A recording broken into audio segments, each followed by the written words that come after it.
આ કેન્દ્ર સરકાર 2022માં ખેડૂતોની આવક ડબલ કરવાની છે, બૂમબરાડા પડી અને ખેડૂતોને લોલીપોપ આપતા હતા. આ લોલીપોપ એટલા માટે કહું છું કે ખેડૂતોની ખેત પેદાશનો જે ભાવ 2014માં હતો એની સરખામણીએ આજે ભાવ ઘટ્યો છે અને ખેડૂતની ખેત પેદાશ માટે જે પડતર ખર્ચ, દવા, ખાતર, બિયારણ, મજૂરી, ખેત ઓજાર તમામ વસ્તુ 3-4 ગણો ભાવ વધારો થયો છે. 2020માં રાસાયણિક ખાતરની અંદર સરકારે વધારો કર્યો. મે 2021માં લગભગ 50-60% ખાતરની અંદર ભાવ વધારો કર્યો. એવી જ રીતે 2022માં ખાતરમાં ભાવ વધારો કર્યો.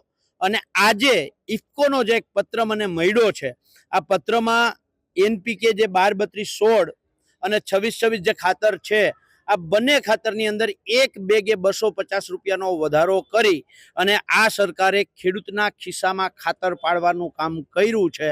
આમ તો એવું કહી શકાય કે ખાતર જેવી સરકાર છે, એ સરકાર ખેડૂતોના ખિસ્સામાં ખાતર પાડી રહી છે.